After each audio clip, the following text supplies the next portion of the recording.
కేసీఆర్ గారు మహబాద్ జిల్లాకు వచ్చినప్పుడు ఆనాడు ఇక్కడ ఉన్నటువంటి ప్రజాప్రతినిధులందరూ కూడా రిప్రజెంటేషన్ చేస్తే 300 కోట్ల రూపాయలు ఎస్డిఎఫ్ ఫండ్స్ సీఎం గారు ఇచ్చిపోయారు.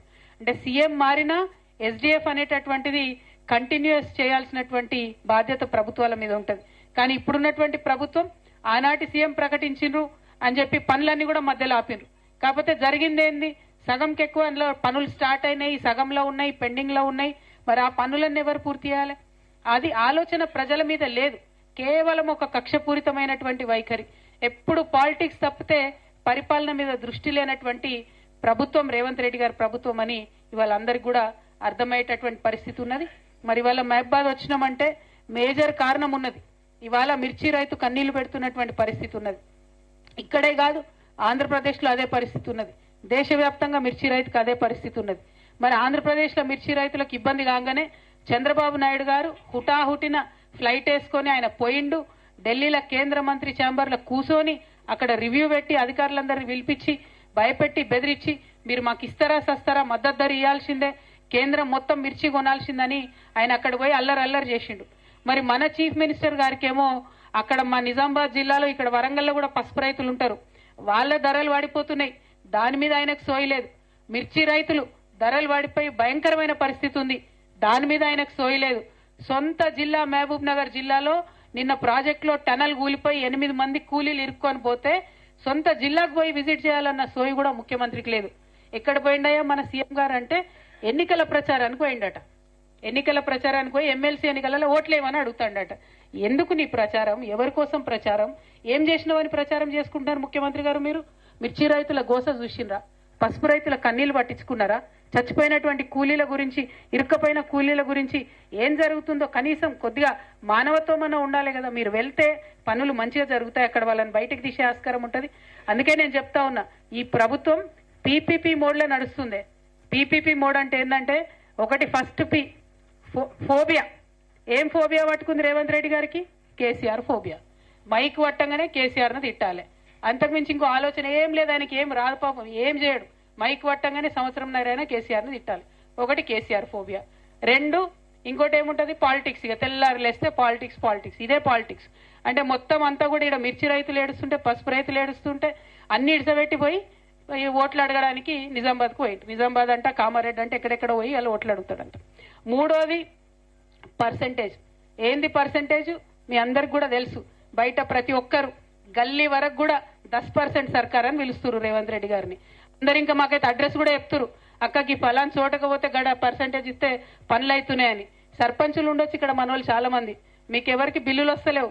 కొంతమంది హుషారు ఉన్న వాళ్ళు పోయి తెచ్చుకుంటారట పర్సెంటేజ్ ఇచ్చి. మరి ఆలోచన చేసుకోండి ఒక్కసారి. సో ఎంత భయంకరంగా ఉందంటే ఇక్కడ ఈ ప్రభుత్వం పరిస్థితి. పర్సెంటేజ్ తీసుకోవాలి, లేస్తే పొద్దుగాలు లేస్తే పాలిటిక్స్ చేయాలి, ప్రచారం లేదు, వాళ్ళు చెప్పింది మాత్రం లేదు. అందుకే నేను అంటున్నా ఇది పీపీపీ మోడ్ లో నడుస్తుంది. ఇక ఇంకొక పీ కూడా యాడ్ చేయొచ్చు కావాలంటే. ఏం చేస్తుండే ఇక్కడ మీరు అందరూ తెలుసు, పత్రికా మిత్రులు ఉన్నారు, మా కార్యకర్తలు ఉన్నారు. ఏ ఒక్క గ్రామంలో ఎక్కడ కూడా మహిళలకు 2500 రూపాయలు ఇయ్యలే వారు చెప్పింది.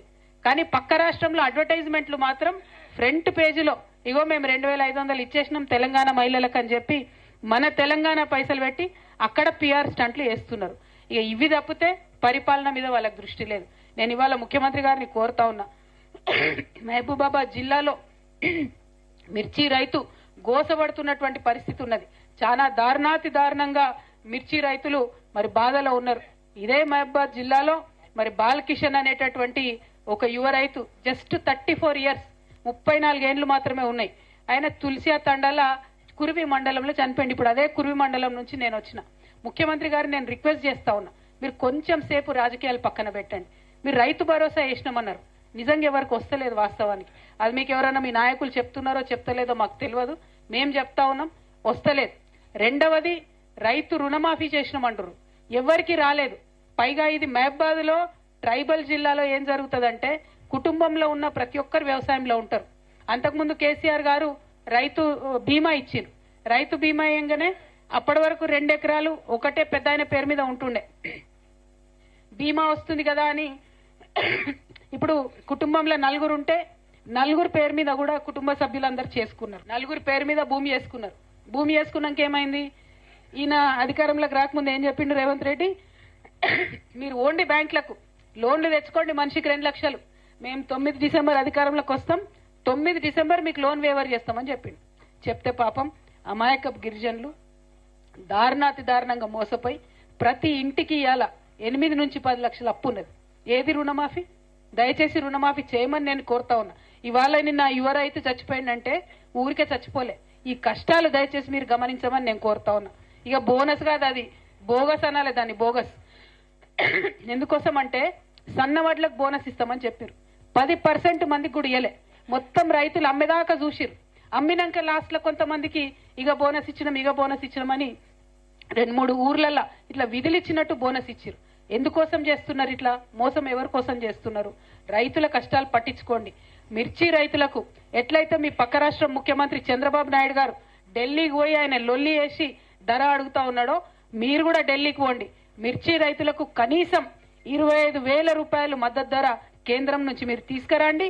ఖచ్చితంగా 25,000 లేకపోతే వాళ్ళ గిట్టుబాటు కాదు. ఎందుకంటే ఒక్కొక్క ఎకరానికి పెట్టుబడే 2-3 లక్షలు అయిపోతుంది. ఆఖరికి మిర్చి పంట తెంపాలంటే కూడా 1 లక్ష రూపాయల ఎకరానికి అయ్యే పరిస్థితి ఇవాళ ఉన్నది.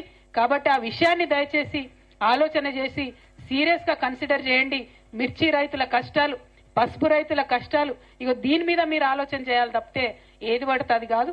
ఈ మహబాద్ జిల్లా కేసీఆర్ గారి ఆధ్వర్యంలో ప్రత్యేక జిల్లాగా రూపొందుకొని మరి మెడికల్ కాలేజ్ తోని మెడికల్ ఫెసిలిటీతోని అద్భుతంగా 250 ఇంజనీరింగ్ కూడా 250 బెడెడ్ హాస్పిటల్ గ్రూప్ ఎందుకుంది. మరి ఇలా మరిపెడలో 100 బెడ్లతో మనం హాస్పిటల్ ఇచ్చినాం, కానీ అది మాత్రం ఎక్కడ ఉన్నదో అక్కడనే ఉన్నది. ఇలా దాని మీద పట్టించుకోండి, అటువంటి అంశాల మీద పట్టించుకోండి. ఇంకా ఘోరం ఏంటంటే మొన్న మహబాద్ ఖమ్మం కలిసి వరదలు వచ్చినాయి. వరదలు వస్తే సీఎం గారిని హడావుడిగా తీసుకొచ్చి సీతారాం తండా అని చెప్పి, అది ఓన్లీ 25 ఇండ్లున్నాయి అంతే, ఎక్కువేం లేవు దాంట్లో. ఇప్పుడు రాంగరంగా మేము చూసుకుంటూ వచ్చినాం.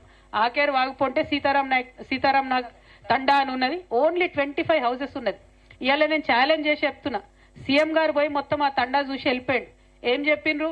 మొత్తం ఇక్కడ తీసి మిమ్మల్ని ఇంకొక దగ్గర ఇండ్లు ఇస్తాం, రోడ్లు వేస్తాం, ఫెసిలిటీస్ ఇస్తామని చెప్పారు. ఇంతవరకు వాళ్ళకి ఏమి ఇవ్వలే. సీఎం గారు పర్యటనకు వచ్చే ముందు వాళ్ళు ఏమైనా వ్యతిరేకిస్తారేమో అని మనిషికి 10,000 వాళ్ళకి ఇంటికి ఇచ్చిరు తప్పితే ఇంతవరకు 1 రూపాయి ఇవ్వలే.